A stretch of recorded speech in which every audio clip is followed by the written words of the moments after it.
ইস্পাহানী মির্জাপুর শুভরাত্রি powered by Cambrian school and college. প্রিয় দর্শক, আপনাদের সবাইকে আমন্ত্রণ জানাচ্ছি। আমি জয় মামুন। আজকেও আমরা কথা বলতে চাই রাজনীতি নিয়ে। এই অনুষ্ঠানে আসলে বেশিরভাগ দিনই রাজনীতি নিয়ে কথা বলা হয়, বিশেষ করে নির্বাচন যত ঘনিয়ে আসছে, রাজনৈতিক কর্মকাণ্ড, রাজনৈতিক দলগুলোর কর্মকাণ্ড যত বাড়ছে, ততই আমরা এই বিষয়ের উপরেই জোর দিচ্ছি। আজকে জোর দিতে চাই রাজনীতির উপরে, এবং বিশেষ করে ধর্মভিত্তিক রাজনীতিতে বা রাজনীতির একটা বিরাট অবস্থান বাংলাদেশে আছে, এবং সেই রাজনীতি নিয়ে নানা রকম পক্ষে বিপক্ষে কথা আছে। কিন্তু তারপরেও আসলে এখনকার বাস্তবতায় এসে আমরা কোথায় দাঁড়িয়েছি, এবং আজকে যে আলোচনাগুলো হচ্ছিল ইসলামী আন্দোলন বিষয়ে, সেটিও একটু আমরা দেখতে চাই যে আসলে তারা কি বলতে চান। এবং ইতিমধ্যে আপনারা জানেন প্রিয় দর্শক যে আজকে একটি মতবিনিময় সভায় তারা আগামী নির্বাচনকে কেন্দ্র করে জাতীয় সরকার গঠনের প্রস্তাব দিয়েছেন এবং বলেছেন যে জাতীয় সরকারের অধীনে হতে হবে আগামী নির্বাচন। তো সেই বিষয়ে কথা বলার জন্য স্টুডিওতে আমাদের সঙ্গে আছেন মাওলানা গাজী আতাউর রহমান, তিনি সিনিয়র যুগ্ম মহাসচিব এবং মুখপাত্র ইসলামী আন্দোলন বাংলাদেশ, এবং আছেন মাসুদ কামাল, লেখক সাংবাদিক। আর জুমে আমাদের সঙ্গে যুক্ত হচ্ছেন কিছুক্ষণের মধ্যেই ডক্টর মোহাম্মদ বদরুল হাসান, সহযোগী অধ্যাপক, রাষ্ট্রবিজ্ঞান বিভাগ, ঢাকা বিশ্ববিদ্যালয়। এরকমই হচ্ছে আমাদের আলোচনার অতিথিদের লাইন আপ আজকে। তার আগে একটু সংবাদ শিরোনাম দেখি। ফরিদপুরের ভাঙায় অ্যাম্বুলেন্সের সিলিন্ডার বিস্ফোরণে একই পরিবারের 7 জন সহ নিহত 8।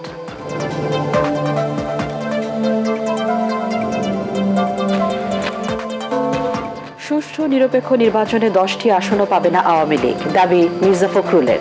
ভোট ডাকাতির রেকর্ড বিএনপির, মন্তব্য ওবায়দুল কাদেরের।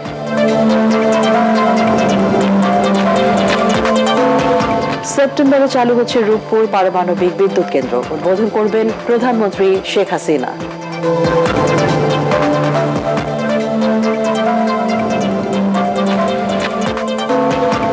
দুদকের মামলা থেকে অব্যাহতি পেতে 50 লাখ টাকা লেনদেনের সময় কমিশনের কর্মচারী সহ 4 জন 3 দিনের রিমান্ডে।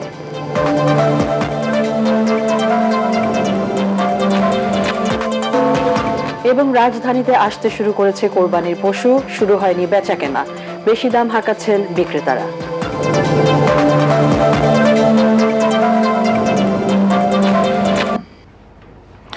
প্রিয় দর্শক, অনুষ্ঠানটি এটিএন বাংলার Facebook page facebook.com/ATN Bangla online, এই পেজে সরাসরি সম্প্রচারিত হচ্ছে। সেখানে আপনারা দেখতে পাবেন, এবং পাশাপাশি যদি কোনো প্রশ্ন বা মতামত থাকে সেটিও লিখে জানাতে পারবেন। এছাড়া এটিএন বাংলার YouTube channel ATN Bangla talk show, সেখানে এই অনুষ্ঠানটি পরবর্তী সময়ে সংরক্ষিত থাকবে, আপনার সুবিধা মতো সময় দেখতে পাবেন। আমি আলোচনা শুরু করতে চাই মাওলানা গাজী আতাউর রহমান, আপনাকে দিয়েই। আজকে আপনাদের যে অনুষ্ঠানটি ছিল মতবিনিময় সভা, আমরা যেটি জানি সেটি হচ্ছে, সেখানে আমরা যেটি শুনলাম যে আপনারা জাতীয় সরকারের অধীনে নির্বাচনের দাবি জানিয়েছেন। তো এতদিন ধরে বাংলাদেশের প্রধান রাজনৈতিক বিরোধী শক্তি যারা বিএনপি বা অন্যান্য দল, তারা বলে আসছিল নির্দলীয় নিরপেক্ষ তত্ত্বাবধায়ক সরকারের কথা, আর আপনারা বলছেন জাতীয় সরকারের কথা। এখন জাতীয় সরকারের রূপরেখা কীরকম, কি ভেবে আপনারা এটি বললেন, বা আপনাদের ভাবনায় আসলে জাতীয় সরকার জিনিসটা কীরকম? ধন্যবাদ জয় মামুন ভাই আপনাকে, আর বিশেষ করে এটিএন বাংলাকেও ধন্যবাদ আমাকে আজকে এই অনুষ্ঠানে সংযুক্ত করার জন্যে। এবং এটিএন বাংলার মাধ্যমে আমি বাংলাদেশের সকল মানুষকে শুভেচ্ছা জানাই, ধন্যবাদ জানাই, শান্তিকামী মানুষকে, এবং ইসলামী আন্দোলন বাংলাদেশের পক্ষ থেকে সবাইকে আন্তরিক মোবারকবাদ জানাই। আজকে যেই সংকট চলছে বাংলাদেশে, সেটা হলো নির্বাচন কেন্দ্রিক সংকট, যেটা আমাদের স্বাধীনতার পর থেকে অদ্যাবধি আমাদের বড় একটা সংকট হলো নির্বাচনকালীন সময়ে বাংলাদেশে একটা অস্থিরতা তৈরি হয় এবং একটা যুদ্ধাবস্থা তৈরি হয়ে যায়, যেটা অত্যন্ত দুঃখজনক। এটার কারণ হলো বিগত দিনে যারাই ক্ষমতায় ছিল তারা বাংলাদেশের নির্বাচন ব্যবস্থাটাকে সঠিকভাবে ব্যবহার করে নাই।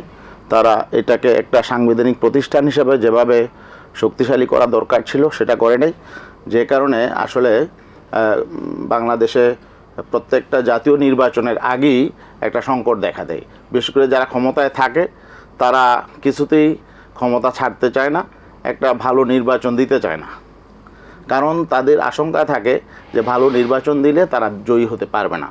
কারণ ক্ষমতায় গিয়ে তারা দুর্নীতি করে, তারা দুঃশাসন চালায়, তারা অপর পক্ষের প্রতি জুলুম করে, নির্যাতন করে।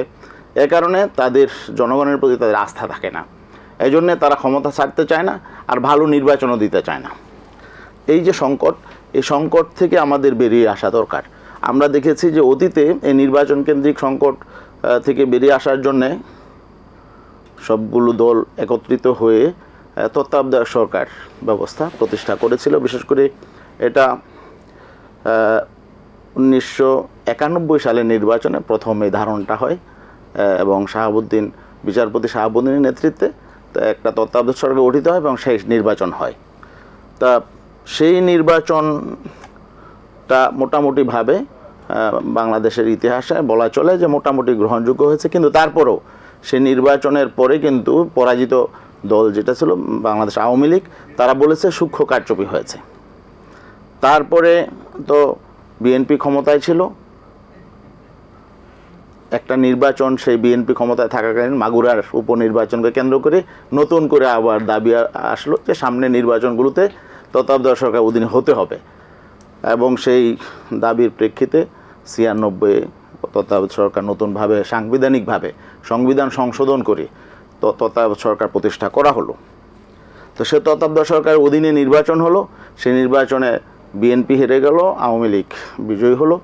আওয়ামী লীগ বিজয়ী হওয়ার পরে বিএনপি বলেছে যে স্থূল কারচুপি হয়েছে, ওরা বলেছিল সূক্ষ্ম, তারা বলেছে স্থূল কারচুপি। তার মানে এটাও তারা সঠিক মানে সেভাবে মেনে নেয় নাই। তার পরবর্তী যে তত্ত্বাবধায়ক সরকার হলো 2001-এ, সেখানে তো মানে আওয়ামী লীগ অপোজিশনে চলে গেল। আবার তারা বলল যে সেই নির্বাচনটাই ঠিকমতো হয় নাই, নির্বাচন যারা ছিল তারা পক্ষপাতিত্ব করেছে। তো যাই হোক, এই তিনটা নির্বাচন কিন্তু এক ধরনের হয়েছে তত্ত্বাবধায়ক সরকারের ইয়াতে।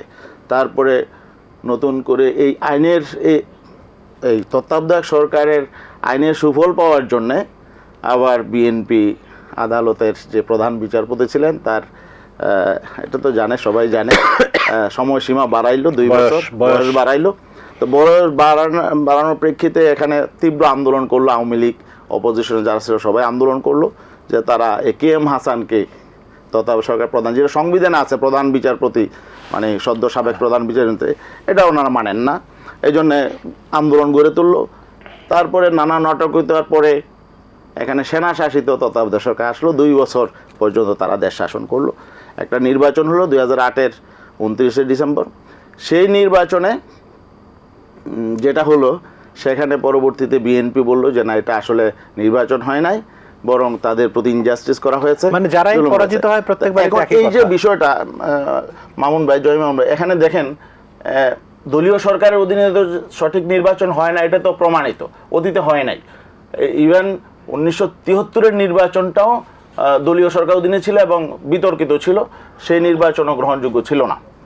তারপরে যে নির্বাচন হয়েছে সেনাশাসিত সরকারের অধীনে নির্বাচিত হয়েছে, কিন্তু সেই নির্বাচনও মানুষের অধিকার, সেখানে ভোটাধিকার সে সঠিকভাবে প্রতিফলন ঘটে নাই। তারপরে তত্ত্বাবধায়ক সরকার আসলো, সেখানে যেই দল হেরে যায় সেই দলই বলে কারচুপি হয়েছে। কেন এটা বলে? কারণ হলো সেই সরকারে আসলে রাজনৈতিক দলের না, কিন্তু হেরে যাওয়া দল তো সবসময় বলে, কিন্তু সাধারণভাবে মানুষের কাছে তো গ্রহণযোগ্য না। এখানে একটা বিষয় আছে যে এই যে কারচুপি হয় এটা বলে তো থেমে থাকে না, তারা পার্লামেন্ট বর্জন করে, আন্দোলন করে, এটা তো দেশের জন্য একটা ভালো জিনিস না। এখানে তো আমাদের এই জন্য আমরা চাই যে একটা স্থিতিশীল রাজনৈতিক পরিবেশ সৃষ্টি হোক, এমন একটা নির্বাচনও কোনো পক্ষ যদি বলতে না পারে যে এখানে কারচুপি হয়েছে বা বিতর্ক হয়েছে, কেউ কাউকে ব্যবহার করেছে, এটা সম্ভব নাকি? এই জন্যই আমরা বলেছি জাতীয় সরকার, যেখানে প্রধান রাজনৈতিক দল, যারা নিবন্ধিত রাজনৈতিক দল, তাদেরও সেখানে প্রতিনিধিত্ব থাকবে, যাতে নাকি নির্বাচনটা হওয়ার পরে কেউ এটা বলতে না পারে যে এই নির্বাচনটা সঠিক হয় নাই, কারচুপি হয়েছে, সূক্ষ্ম কারচুপি হয়েছে, স্থূল কারচুপি হয়েছে, বা কেউ ব্যবহৃত হয়েছে, এটা যাতে কেউ না বলতে পারে। তো এই জন্যে আমরা চাচ্ছি একটা জাতীয় ঐক্যমতের ভিত্তিতে একটা মানে নির্বাচন হোক, এবং এটা যাতে জনগণের মধ্যে এই ব্যাপারে একটা প্রভাব পড়ে, রাজনৈতিক দলগুলোর মধ্যেও একটা সমঝোতা সমন্বয় তৈরি হয়। এই জন্যে জাস্ট আমাদের এই মানে ফর্মুলা এবং এই প্রস্তাবনাটা আমরা নিয়ে এসেছি। আচ্ছা, এই বিষয়ক একটি রিপোর্ট আজকে আমরা প্রচার করেছি, সেই রিপোর্টটা একটু দেখতে চাই। আমরা কিন্তু মূলত এই যে এমপি হওয়া, মন্ত্রিত্ব পাওয়া, এখান থেকে সম্মান বা অর্থ উপার্জন করা, একেবারে পরিষ্কারভাবে আজকে আপনাদের সামনে দ্যাটফিল করতে আমরা বলছি, আমরা কিন্তু এর জন্য রাজনীতি মাঠে রাজনীতি করি না। এই স্বৈরাচার এবং জালেম এবং এক নীতি যারা নাকি বিশেষ করে বাংলাদেশের উপরে চাপিয়ে এই দেশটাকে অস্তিত্ব ধ্বংস করার যে বিভিন্ন নীল নকশা তৈরি করছে, তাদের বিরুদ্ধে যেন আমরা একত্রিত হয়ে আন্দোলন সংগ্রাম করতে পারি, এই তৌফিক আল্লাহ আমাদেরকে দান করেন। আচ্ছা, এখানে আপনারা যেটা বলেছেন, আমি আপনার কাছে আসছি জনাব আতাউর রহমান মাওলানা। স্বৈরাচার জালেম মানে আওয়ামী লীগ সরকারকে বলা হয়েছে। এখন আওয়ামী লীগ বাংলাদেশের অস্তিত্ব ধ্বংস করে দিচ্ছে বলে আপনারা মনে করছেন?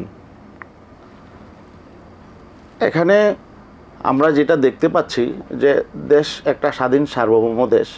আমাদের দেশটা স্বাধীন হয়েছে মানুষের অধিকার প্রতিষ্ঠার জন্য, এবং সেই অধিকারের মধ্যে সবচেয়ে বড় ছিল মানুষের ভোটাধিকার। তো ভোটাধিকারটা কিন্তু আজকে নেই। আর এই ভোটাধিকার না থাকার কারণে আজকে সরকার এই যে বিগত 2টা নির্বাচন যেন-তেন নির্বাচন করেছে, 2014 সালের নির্বাচন করেছে, দেখা গেল যে 153টা আসন তারা বিনা নির্বাচনেই, তার মানে সরকার গঠন করতে যা লাগে ওইটা নির্বাচন করা লাগে নাই, তাই না?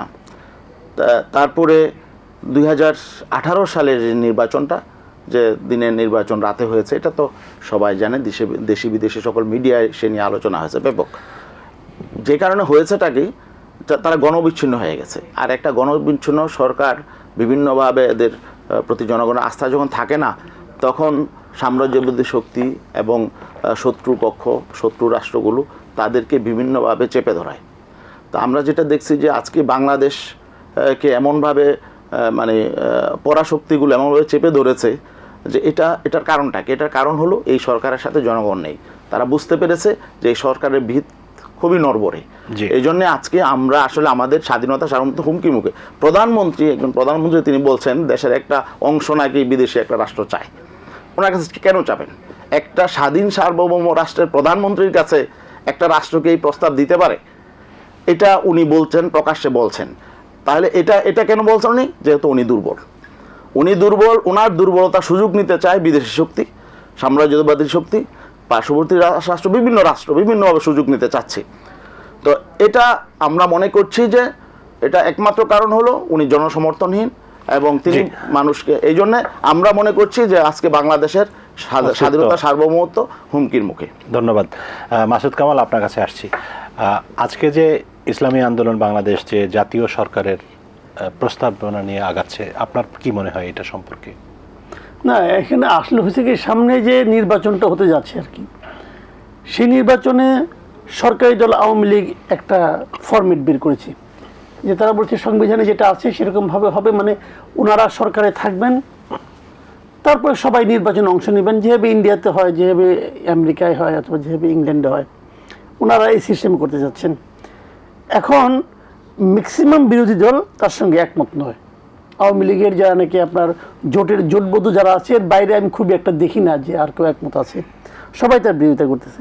এখন যেহেতু বিরোধিতা করতেছে, এখন কি হবে, বিভিন্ন দল বিভিন্ন জোট যারা বাইরে আছে তারা সবাই কিন্তু একটা একটা করে ফর্মুলা নিয়ে আসবে যে এইভাবে না এইভাবে, কেউ বলবে কেয়ারটেকার, কেউ বলবে তত্ত্বাবধায়ক, কেউ বলবে আপনার জাতীয় সরকার, এক একজন যার যার সুবিধা অনুযায়ী একটা কথা বলবে। তারপরে হয়তো এগুলোর থেকে একটা সবাই মিলে হয়তো একটা ঐক্যমতে পৌঁছতেও পারে। কাজে ওনারা একটা প্রস্তাব নিয়ে আসছেন।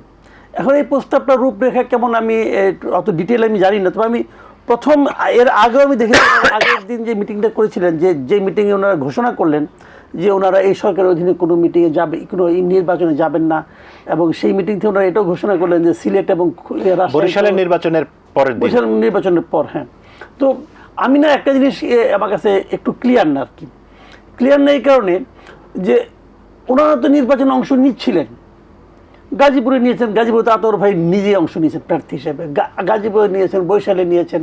এখন ওনাদের প্রার্থীর গায়ে হাত পড়েছে অথবা কিছু একটা পড়েছে অথবা আঘাতপ্রাপ্ত হয়েছেন উনি, এই আঘাতপ্রাপ্তির মাধ্যমেই কেন উপলব্ধি করতে পারলেন যে এই নির্বাচনের অধীনে কোনো সুষ্ঠু নির্বাচন হবে না? মানে ওই আঘাতটা না পেলে কি এই সরকারের অধীনে ওনারা নির্বাচন করতেই থাকতেন? আমার কাছে ক্লিয়ার না। তো একজন ব্যক্তির উপর একটা আঘাত লাগলে তারপরে বোধোদয় হবে কেন? ওনারা কি এই সরকারের আপনার নিয়ত, এই সরকারের কর্মকাণ্ড দেখে একদিন বুঝতে পারেন নাই? হয় অনেক সময় এরকম হয় যে পুরো ঘটনাটা একটা স্পার্কের উপর ডিপেন্ড করে, মেবি ওইটাই ছিল সে স্পার্ক, হতে পারে, আমি তা বলছি না, কিন্তু আমার মনে হয় যে এখানে বোধহয় একটু মানে মনে হয় খুবই একটা ব্যক্তিকেন্দ্রিক হয়ে গেছে। তারপরেও বিভিন্ন রকম তো ফর্মুলা আসবে। আমি আগের বার ওনাদের যে ফর্মুলা দেখেছি, এবারে ফর্মুলাটা আমি বলতে পারবো না, এটা ওই মিটিং ওনারা একটা ফর্মুলা দিয়েছিলেন, সেই ফর্মুলায় একটা বেসিক জিনিস আমার পছন্দ হয়েছিল। সেই বেসিক জিনিসটা হলো যে যাদের মাধ্যমে সেই সরকারটা হোক না কেন, বেসিক কথাটা হলো ওই সরকারে যারা থাকবেন, ওই জাতীয় সরকারে, তারা কেউ নির্বাচনে অংশ নেবেন না। তত্ত্বাবধায়ক সরকারের ফর্মুলা নাম আপনি যাই বলেন না কেন, ওনারা কিন্তু এখনো আপনাদের ওইটাই কিনা আমি জানি না, ওইটাই আছে, ওইটাই আছে। এটা যদি হয়, এটাকে কিন্তু আমি পার্সোনালি সাপোর্ট করি। কারণ আমাদের অভিজ্ঞতা হলো যে যে সরকারে থাকবেন উনি যদি নির্বাচনে অংশ নেন ওই ব্যক্তিটা, তাহলে সেই ব্যক্তির ওইখানে ওই নির্বাচনটা সঠিক হয় না, প্রভাবিত হবেই নানাভাবে। কাজেই এটাও যদি ফরম্যাট হয়, আমার মনে হয় এই এই এই এই ফর্মুলাটা খারাপ না। তারপরেও এর চেয়ে ভালো ফর্মুলা আসতে পারে। আবার এখন তত্ত্বাবধায়ক সরকারের ফর্মুলা ছিল যে কোনো রাজনৈতিক দলের সদস্য না, কোনো রাজনৈতিক দলের সরাসরি যুক্ত না, এরকম ব্যক্তি নিয়ে তত্ত্বাবধায়ক সরকার গঠিত হবে, যার প্রধান হবে মানে আগেরকার সংবিধান অনুসারে যে সদ্য অবসরপ্রাপ্ত প্রধান বিচারপতি, এবং তিনি তার মতো করে ক্যাবিনেট করবেন। আর ওনাদের কথা হচ্ছে যে সকল রাজনৈতিক নেতৃবৃন্দ যারা নিবন্ধিত রাজনৈতিক দল বাংলাদেশে, ধরেন এরকম 50টা দল আছে, তার মধ্যে 20টা বা 25টা হোয়াটএভার, যেটা আলোচনা সাপেক্ষে প্রতিনিধি নিয়ে একটা সরকার গঠিত হবে এবং সেই সরকারের অধীনে নির্বাচন পরিচালিত হবে। কেউ নির্বাচন করবে না, তারা কেউ নির্বাচন করবে না। তো এরকম লোক পাবেন কোথায়? না, মানে যে সেই ব্যক্তিগুলো নির্বাচন করবে না, কিন্তু তার দল নির্বাচন করবে। তার দল করবে না। এখন ধরেন আপনি হচ্ছেন এ পার্টি আর আমি হলাম জেড পার্টি, এখন আপনার দলের অন্য একজন নির্বাচন করবে, আমি আমার দলের একজন করবে, কিন্তু আপনি এবং আমি করব না, এরকম হচ্ছে এখন। এবং ওটা তো একজন দলের লোক না, মানে একটা দলের উপরে না, ওটা 20টা দলের সমন্বিত সরকার, সেখানে 20টা দলের নির্বাচন করবে, প্রত্যেকেরই একটা ইকুয়াল। জানি না আমি এটা আতার ভাই ভালো বলতে পারবেন আপনি যদি। এখানে মাসুদ কামাল ভাই, বিষয়টা হলো যে আগের তত্ত্বাবধায়ক সরকার নিয়ে যে প্রশ্নটা ছিল যে অপোজিশন যারা থাকে এরা মেনে নেয় না, কারণ হলো কি, তারা বলে যে এটা পার্সিয়ালিটি হয়েছে, এখানে ব্যবহৃত হয়েছে তত্ত্বাবধায়ক। এই জন্য আমরা বলছি যে সকল রাজনৈতিক দলের প্রতিনিধিত্ব সেখানে থাকবে, কিন্তু যিনি সেখানে থাকবেন তিনি নিজে নির্বাচন করতে পারবেন না, কারণ একটা দলে তো সবাই নির্বাচন করে না, দলের একজন বিশ্বস্ত লোক সেখানে থাকবেন, তাই না? আরেকটা বিষয় হলো যে বর্তমান পার্লামেন্ট এখন তো যেটা আছে যে পার্লামেন্ট রেখে নির্বাচন হবে, এটা কিন্তু ওয়ার্ল্ডের কোথাও নাই যে পার্লামেন্ট বিদ্যমান রেখে আবার পার্লামেন্ট নির্বাচন। এটা এখন সংবিধানের দোহাই দিচ্ছে, সংবিধানে এইভাবে করা হয়েছে, কিন্তু পার্লামেন্ট ভেঙে দিতে হবে। আমাদের একটা হলো প্রধান বিষয়, পার্লামেন্ট ভেঙে দিয়ে তারপরে আপনার ওই যে জাতীয় সরকার গঠনের সাথে সাথে পার্লামেন্ট ভেঙে দিতে হবে, এবং বর্তমান প্রধানমন্ত্রী তিনি এই জাতীয় সরকারের যিনি প্রধান থাকবেন তার কাছে ক্ষমতা হস্তান্তর করবেন। তার 30 দিনের মধ্যে নির্বাচন হবে, কোনো কারণে সম্ভব না হলে পরবর্তী 30 দিনের মধ্যে নির্বাচন করে নির্বাচিত প্রতিনিধিদের কাছে ক্ষমতা হস্তান্তর করতে হবে। এই আরেকটা বিষয় হলো যে যারা এই সরকারে থাকবেন, এখানে প্রধান কে হবে, আমরা এখানে বিচার বিভাগের একজনকে আমরা প্রস্তাব করেছি, যেহেতু প্রধান যিনি থাকবেন তিনি দল নিরপেক্ষ হওয়াটা ভালো, কারণ ওই দলের মধ্যে একজন যদি হয় তাহলে ওনার প্রভাবটা একটু বেশি পড়বে। বিচার বিভাগের মানে এখনকার যারা কাজ নিয়োজিত বিচার রানিং আপিল বিভাগের যে কোনো গ্রহণযোগ্য সবার মতামত নিয়েই হবে, এটা হতে পারে, বিকল্প অন্য কেউ হতে পারে। জি, অনেক ধন্যবাদ। কিন্তু এখন একজন এক্সিস্টিং বিচারপতি আবার সরকার প্রধানের পদে ফেরত গেলে তো আবার সেই বিচারপতি শাহাবুদ্দিনের মতো সংবিধান সংশোধন করতে হবে আরেক দফা। হ্যাঁ, ধন্যবাদ আপনাকে। আমরা একটু আমাদের সঙ্গে প্রফেসর ডক্টর বদরুল হোসেন আছেন, তিনি ঢাকা বিশ্ববিদ্যালয়ের রাষ্ট্রবিজ্ঞান বিভাগের অধ্যাপক, তার কাছ থেকেও একটু শুনতে চাই। ডক্টর বদরুল, আপনি শুনছিলেন আমাদের আলোচনা? জি, আমি শুনছিলাম। জি, আপনার কি মতামত আজকে যে ইসলামী আন্দোলন বাংলাদেশ যে প্রস্তাবনা নিয়ে এসছে যে জাতীয় সরকারের অধীনে আগামী নির্বাচন হতে হবে, সেরকম একটা দাবি, সে বিষয়ে আপনার কি বক্তব্য? ধন্যবাদ মামুন ভাই, ধন্যবাদ যারা শুনছেন, প্রিয় দর্শক সবাইকে। আমি শুনছিলাম যে নির্বাচন ব্যবস্থা নিয়ে দুজন বিজ্ঞ আলোচক আমাদের আলোচনা শুনেছিলাম। তো আমরা যতটুকু জানি যে বর্তমান পার্লামেন্ট বা সংসদের যে মেয়াদ এই বছরে শেষ হতে যাচ্ছে, তো সংবিধান অনুযায়ী আগামী বছরের শুরুতেই জাতীয় নির্বাচন হওয়ার কথা রয়েছে। নির্বাচনকে কেন্দ্র করে আমরা দেখছি যে রাজনৈতিক শিবিরগুলোতে একটা রাজনীতির একটা সরগরম শুরু হয়েছে। একদিকে বাংলাদেশ জাতীয়বাদী দলের নেতৃত্বের যে শিবির, ওনারা নির্বাচনকে কেন্দ্র করেই কিন্তু ওনাদের কার্যক্রম পরিচালনা করছে। অন্যদিকে ক্ষমতাসীন দল যে বাংলাদেশ আওয়ামী লীগের সাথে যারা আছেন, তারাও কিন্তু নির্বাচনকে কেন্দ্র করেই কিন্তু উভয় শিবিরের যে কর্মকাণ্ডগুলো আপনি যদি লক্ষ্য করেন, তাহলে দেখবেন যে উভয়ই কিন্তু নির্বাচনকে কেন্দ্র করেই কিন্তু তারা তাদের কর্মসূচি প্রণয়ন করছে।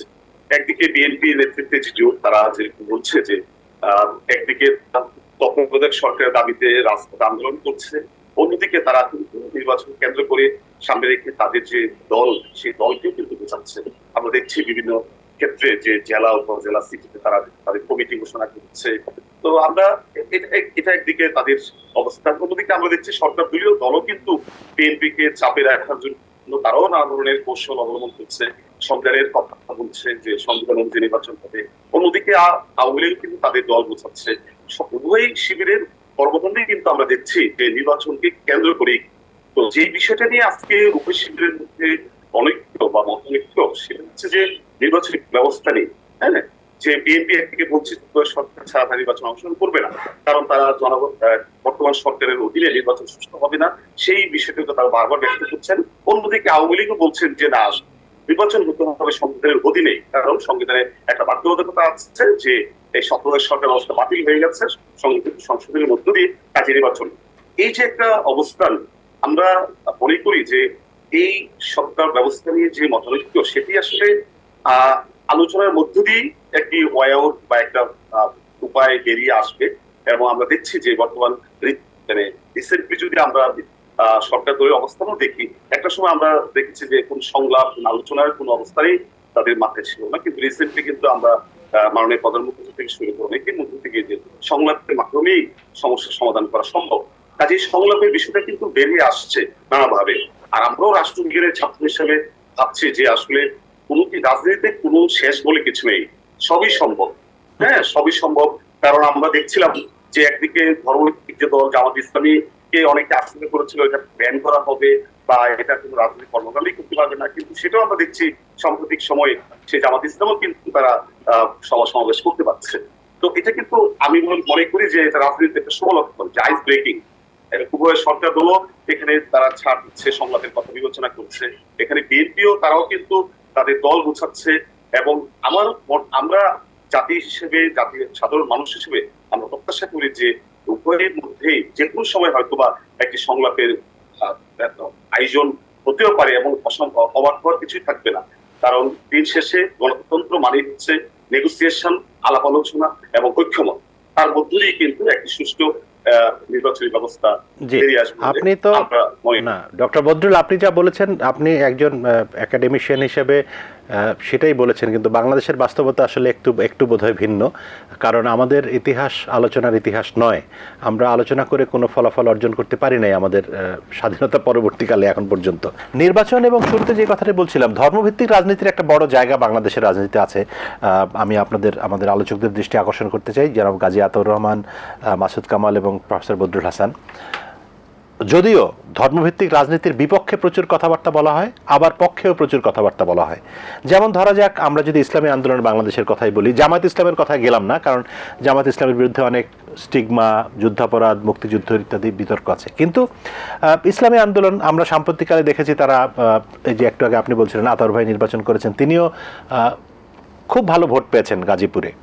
তারপরে বরিশালেও তাদের প্রার্থী ছিল ইত্যাদি, সিলেটেও ছিল, পরবর্তীকালে তারা প্রত্যাহার করেছেন। অর্থাৎ কিন্তু ইসলামী আন্দোলন শুরুতে কি একটা রাজনৈতিক দল হিসেবে ছিল তা তো না।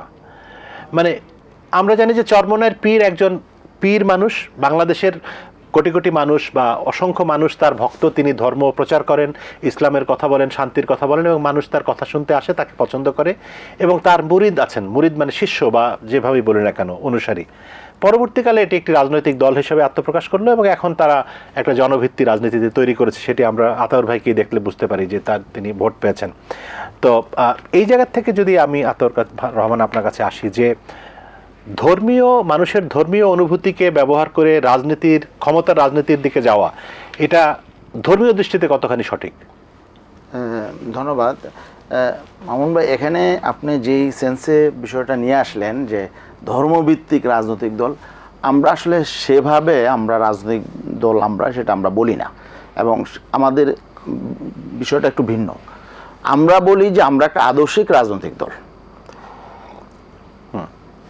ইসলামটাকে আমরা একটা আদর্শ মনে করি, জি, তাই না? আমরা ইসলামের একটা রাষ্ট্র দর্শন আছে, ইসলামের একটা সমাজ দর্শন আছে, ইসলামের একটা অর্থনৈতিক দর্শন আছে। ইসলাম ধর্মটা অন্য ধর্মের মতো না, তাই না? তা আমরা যেহেতু আমরা কল্যাণ রাষ্ট্র চাই, জনগণের অধিকার ফিরে দিতে চাই, আমরা মানে সবার জন্যে একটা ভালো রাষ্ট্র চাই, তো এই জন্যে আমরা একটা ভালো আদর্শকে বেছে নিয়েছি। আমরা দেখেছি যে ভালো আদর্শ হলো ইসলাম। ইসলাম সবার জন্যে কল্যাণজনক, এবং যারা অমুসলিম তাদের জন্য ইসলাম ভালো, এবং সেটা প্রমাণিত হয়েছে। ইসলামের স্বর্ণযুগে আমরা দেখেছি রাসূল আকরাম সাল্লাল্লাহু আলাইহি ওয়াসাল্লাম রাষ্ট্রপ্রধান ছিলেন, খোলাফায়ে রাশিদিন 4 জন ওনার রাষ্ট্রপ্রধান ছিলেন, এবং সেখানে মানুষের অধিকার মানুষ ফিরে পেয়েছে, এবং ন্যায় বিচার প্রতিষ্ঠিত ছিল, সুশাসন ছিল, ইনসাফ ছিল।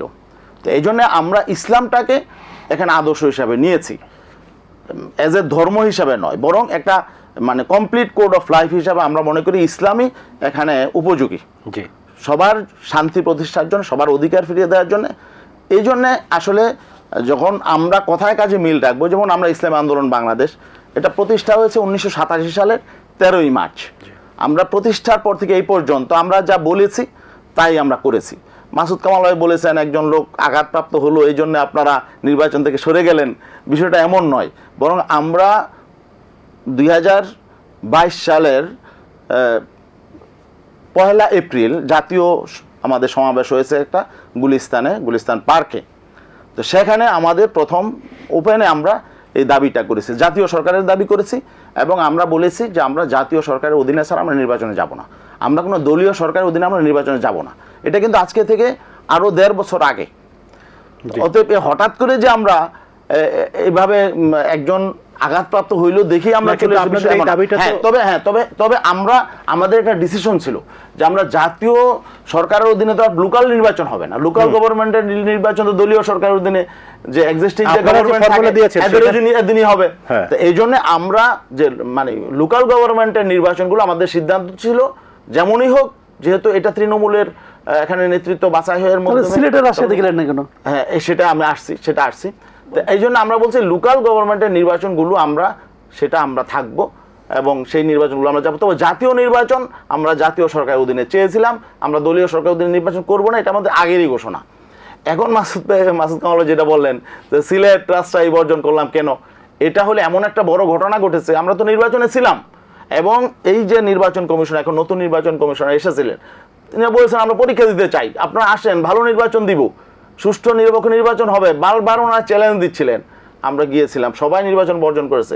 এখন এই লোকাল গভর্নমেন্টের নির্বাচন কিন্তু এই সরকারের অধীনে বিএনপিও গিয়েছিল, শুরুতেই সকল দলই ছিল, বিএনপি ঢাকা সিটি কর্পোরেশন নির্বাচন তো করেছে, এই সরকারের মানে এই সরকারের 2018 সালের পরেই করেছে, তারাও তো বর্জন করেছে পরে, স্ট্রিক্টলি তারা বর্জন করেছে এই 10 ডিসেম্বরের পরে সবকিছু বর্জন করেছে, কিন্তু এর আগে তো তারা ছিল, তো আমরাও ছিলাম। তো আমরা শেষ পর্যন্ত থাকার জন্য বলেছিলাম যে আমরা এই লোকাল গভর্নমেন্টের নির্বাচনগুলোতে আমরা থাকবো, কিন্তু এই 5টা সিটি কর্পোরেশন নির্বাচনে এই আমাদের নির্বাচন কমিশন থেকে যেভাবে বলা হলো, পরে গাজীপুরে মোটামুটিভাবে একটু সুষ্ঠু হলো, বরিশালে গিয়ে এমন একটা ঘটনা ঘটলো যে এখানে নির্বাচনে থাকার মতো আর কোনো পরিবেশ নেই।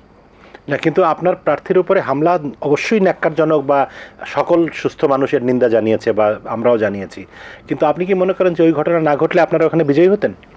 অবশ্যই বিজয়ী হতাম, ওখানে আমাদের বিজয়ী হওয়ার মতো পরিস্থিতি ছিল, এবং আমরা বিজয়ী হতাম, এটা আমরা কনফিডেন্টলি বলছি যে সেখানে আমাদের অবস্থা ভালো ছিল, জনমত আমাদের পক্ষে ছিল। এই জন্যে এখানে শুধু তো ওনাকে আঘাত করেছে হঠাৎ এমন না, সবগুলো সেন্টার তারা দখলে নিয়েছে, এবং তারা টোটাল বরিশাল বিভাগ থেকে বিভিন্ন ক্যাডার এনে পুরা বরিশাল শহরকে তারা আপনার কাছ থেকে আরো শুনতে চাই। ডক্টর বদরুল, আপনি যদি এই প্রসঙ্গে কোনো কিছু বলতে চান। আমরা যেটি বলতে চাচ্ছিলাম যে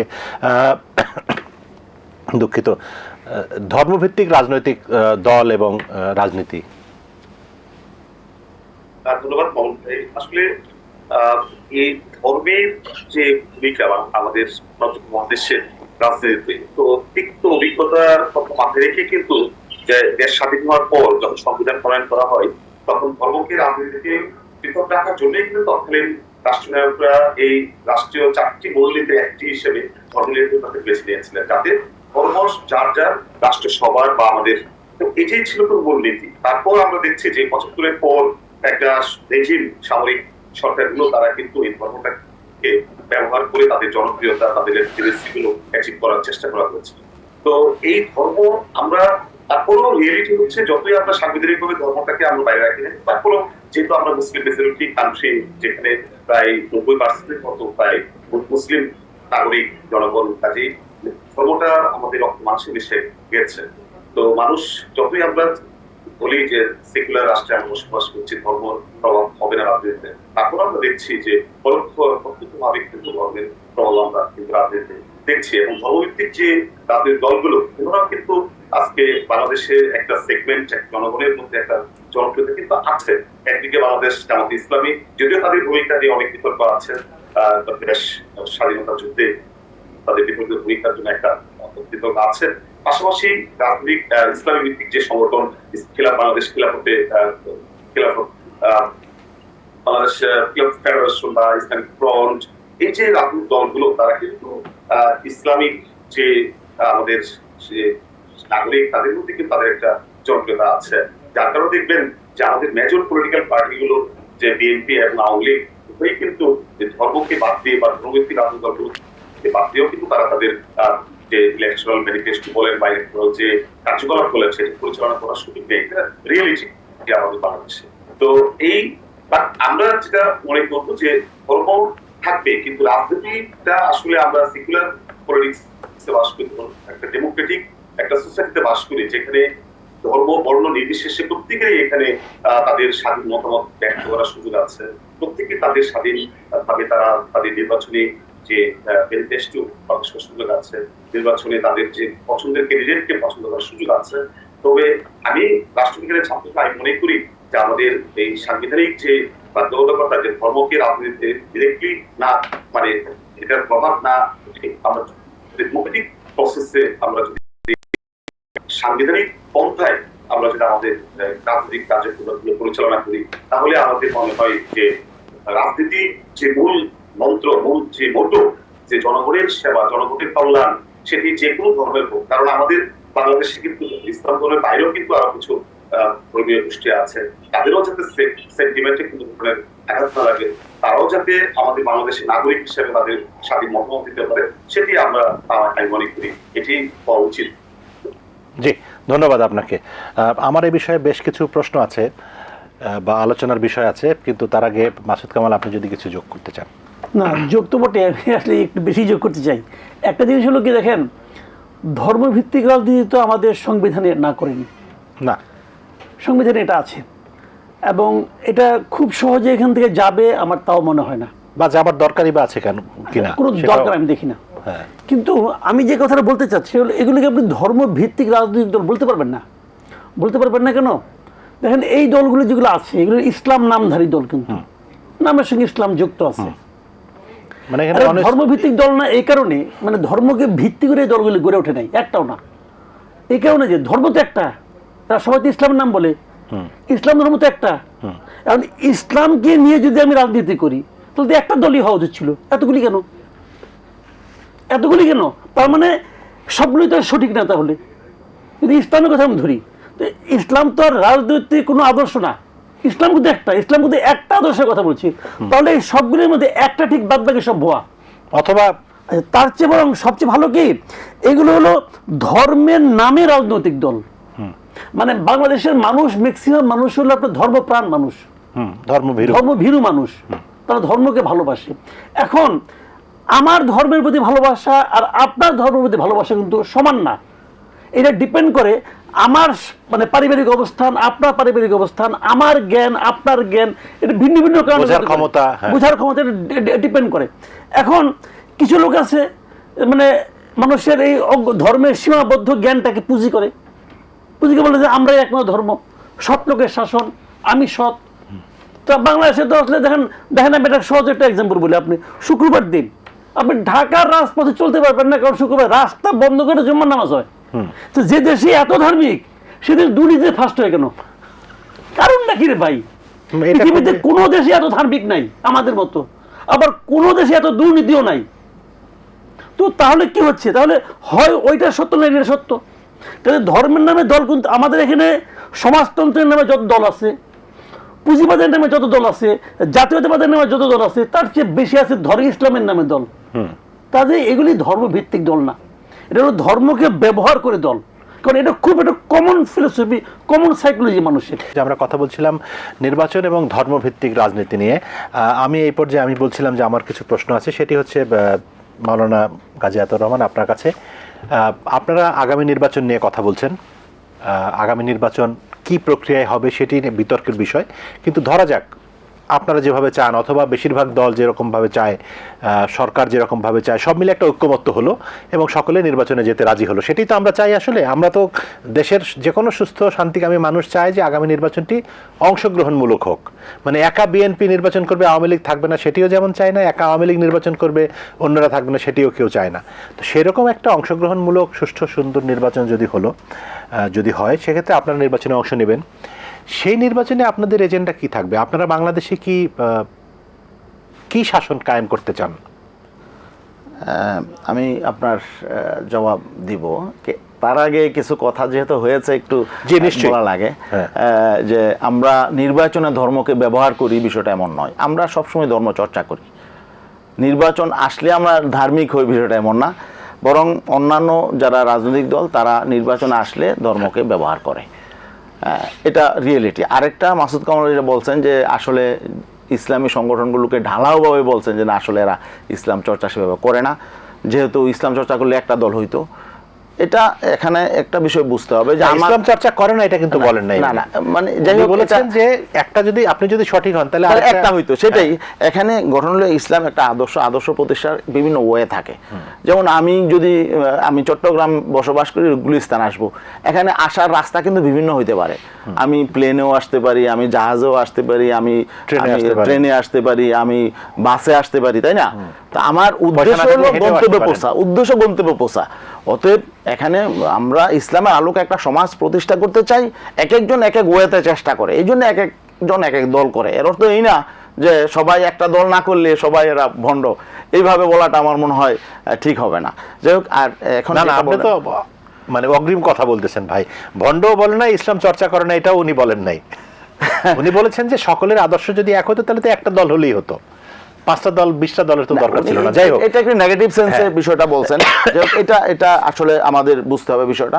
হতে পারে অনেক দল হলেই যে। এখন আপনি আমার প্রশ্নের উত্তর দেন। এখানে আমরা যেটা চাই, আমরা একটা কল্যাণ রাষ্ট্র চাই, জনগণের অধিকার এখানে প্রতিষ্ঠা হোক, সবাই সবার অধিকার পাক, সেটা আমরা চাই। না, এখন আওয়ামী লীগ কি কল্যাণ রাষ্ট্র চায় না? জনগণের অধিকার নিয়ে তারা কাজ করছে না, কথা বলছে না? তারা তাদের দলের লোকজনের এস্টাবলিশড হোক এটা চায়। না, এটা তো ভাই আপনি বলছেন তাদের দলের রাষ্ট্র, দলীয় কর্মী হিসেবে তারা সুবিধা দিচ্ছে হয়তো কোনো কোনো ক্ষেত্রে, কিন্তু ধরেন বাংলাদেশে যত স্কুলে স্বাস্থ্য সেবা শিক্ষা যত পাচ্ছে, সবকে আওয়ামী লীগের নেতাদের ছেলেমেয়েরা স্কুলে পড়ছে, আওয়ামী লীগের নেতাদের ছেলেমেয়েরা স্বাস্থ্য সেবা পাচ্ছে, করোনার টিকা আপনাকে দেওয়া হয় নাই। এটা তো রাষ্ট্র যখন একটা কল্যাণ রাষ্ট্র মানে তো যায় সকল রাষ্ট্রের সকল নাগরিকের জন্য সমান অধিকার নিশ্চিত করবে, এটাই তো রাষ্ট্রের দায়িত্ব। ঠিক আছে, এটা আমাদের মুক্তিযুদ্ধেরও একটা প্রধান ইয়া ছিল যে সকলের জন্য এখানে সমান অধিকার প্রতিষ্ঠা করা হবে। এখানে আসলেই কি সবার জন্য সমান অধিকার আছে? কোন জায়গায় এটা আছে যে আওয়ামী লীগ করবে না বা আওয়ামী লীগের বিরুদ্ধে যে অবস্থান থাকবে, এগেইনস্টে যে কাজ করবে, সে কি আসলে তার অধিকারটা পায় না? বরং বিভিন্নভাবে আমরা দেখছি যে এখানে রাজনীতিটা কি হয়, যে ক্ষমতায় থাকে সে চায় তার যে প্রধান প্রতিপক্ষ সে ধ্বংস হয়ে যাক, তাকে ধ্বংস করে ফেলতে চায়। আবার যারা প্রধান প্রতিপক্ষ থাকে তারাও চায় ক্ষমতায় যারা আছে এরা ধ্বংস হয়ে যাক। এই ধ্বংসের রাজনীতি কিন্তু চলে। তো এখানে আপনি যদি সত্যিকার অর্থেই জনকল্যাণ চান, তাহলে তো এখানে যারা বাংলাদেশের নাগরিক আছে সবার কল্যাণ আপনি চাবেন। কে আপনার পক্ষে, কে আপনার দলের, সেটা তো আপনার দেখার বিষয় না, তাই না? কেউ আপনার শত্রু থাকবে না। আপনি যখন সরকার পরিচালনা করবেন তখন কেউ আপনার শত্রু থাকতে পারবে না। সবাই সম্মানিত নাগরিক, তাদের নাগরিক অধিকার সবাইকে দিতে হবে। কিন্তু আমরা বিগত 52 বছর যাবত কি দেখে আসছি, যারা এই সরকারে যায় তারা প্রতিপক্ষকে নাজেহাল করে, এবং তাদেরকে বিভিন্নভাবে তারা নিশ্চিহ্ন করতে চায়, সেটাই হয়ে আসছে, তাই না? এবং এখানে বিচার ব্যবস্থাকে কুক্ষিগত করে, সাংবিধানিক প্রতিষ্ঠানগুলোকে তারা নিজস্ব দলীয়করণ করে ফেলে। তো এভাবে তো দেশটা এভাবে এই অবস্থা চলে গেছে, তাই না? তো এটা এখানে কিছুতেই আমরা এটা বলতে পারি না যে যারা এখানে সরকারে যায় তারা সবার কল্যাণ চায়। অবশ্যই চায় না। সবার কল্যাণ চাইলে ন্যায় বিচার প্রতিষ্ঠিত হতো। এভাবে গায়েবী মামলা, তারপর গুম খুন এবং এইভাবে মানুষের প্রতি অবিচার জুলুম এইভাবে তো হতো না, তাই না? তা আপনারা ক্ষমতায় গিয়ে কি করবেন? এবার আমরা যেটা বলছি যে আমরা কাউকে ধ্বংস করতে চাই না, আচ্ছা, আমরা কাউকে শত্রু মনে করি না, আমরা সকলের কল্যাণ চাই। আমরা আমাদের দলের লোক এবং দলের বাইরের লোক সবার প্রতি আমরা জাস্টিস করব এখানে, এবং আমরা ন্যায় বিচার প্রতিষ্ঠা করব, সুশাসন দিব, এখন কল্যাণের রাজনীতি। আচ্ছা, আমার সময় কম, তো এই জন্য আমার অনেকগুলি বিষয় জানার আছে, কারণ আপনাকে তো প্রতিদিন বারবার পাওয়া যাবে না। যেমন ধরেন জামায়াতে ইসলামী, তাদের সঙ্গে আপনাদের কি সম্পর্ক?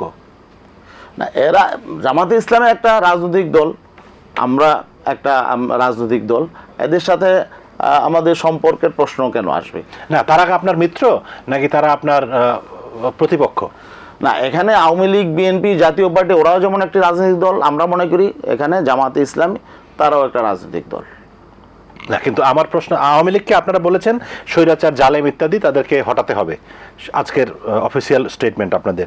তো জামাতে ইসলামী সম্পর্কে আপনাদের স্টেটমেন্ট না, জামাতে ইসলামী তার ক্ষমতায় নেই, না, তারা ক্ষমতার বাইরে আছে, তারা ক্ষমতার বাইরে আছে এবং তাদের এখন রেজিস্ট্রেশনও নেই। তারা নির্বাচন সামনে করতে পারবে কিনা, তারা তো রাজনীতি করতে পারবে না, এমন কোনো কথা না। তারা আগামীতে নির্বাচন করতে পারবে কিনা সেটাও আমরা জানি না, তাই না? তাদের প্রতি আপনাদের অনুভূতিটা কি? না, তারা, আমরাও চাই তারা ভালো গঠনমূলক রাজনীতি করুক, দেশের কল্যাণের রাজনীতি করুক, আমরা এটা চাই, প্রত্যাশা করি। দেশের সকল রাজনৈতিক দলগুলোর গঠনমূলক রাজনীতি করুক, সেটা আমরা চাই, এবং তারা তাদের অধিকার ভোগ করুক, সেটা আমরা চাই।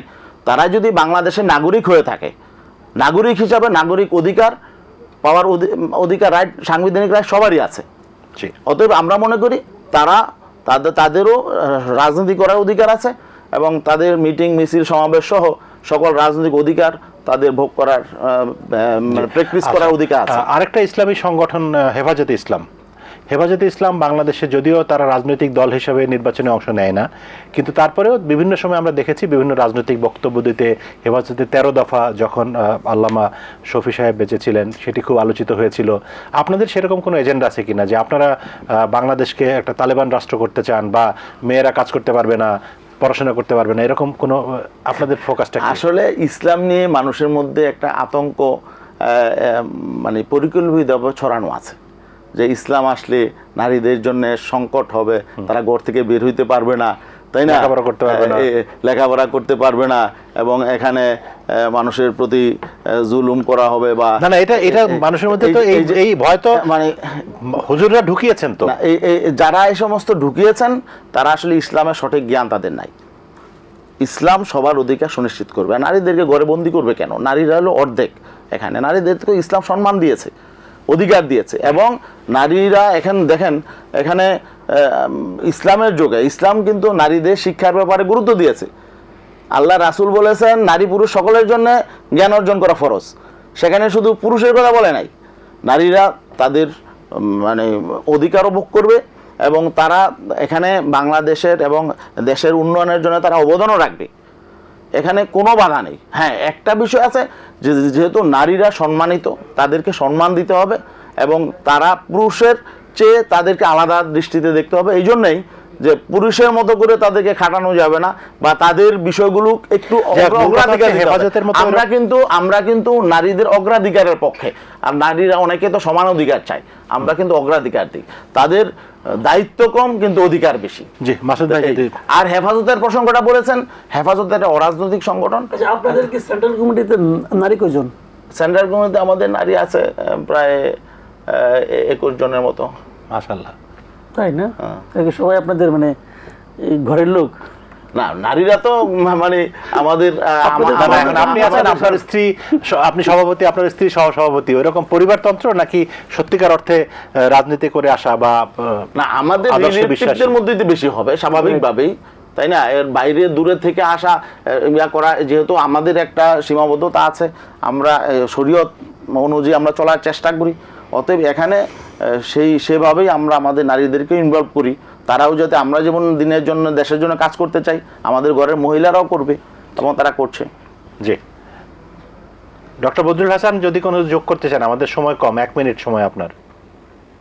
না, বলছিলাম যে এই যে ধর্ম রাজনীতি এই বিষয়গুলো যেহেতু আজকের হাইলাইটিং ইস্যু, আসলে দেখেন আমাদের রাষ্ট্রবিজ্ঞানে বলা হয় রাষ্ট্রবিজ্ঞানের জনক হচ্ছে এরিস্টটল। কারণ হচ্ছে এরিস্টটল প্রাচীন যুগের একজন রাষ্ট্রবিজ্ঞানী, তিনি বিজ্ঞানসম্মত উপায়ে রাষ্ট্রের বিভিন্ন ইস্যু নিয়ে কথা বলছেন।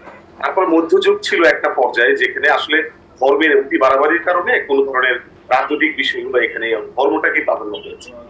আধুনিক যুগে এসে ত্রয়োদশ শতাব্দীতে মেকিয়াভেলি উনি যখন ধর্মটাকে রাজনীতি থেকে স্বীকার করেছেন যে ধর্ম হচ্ছে ব্যক্তিগত একটা বিষয়, হ্যাঁ, Islam is the complete code of life, মানে একটা মানুষের দৈনন্দিন জীবনে সেটা রাজনীতিতে যখন আসে তখন কিন্তু রাজনৈতিক যে কার্যক্রম সেটা কিন্তু ব্যাহত।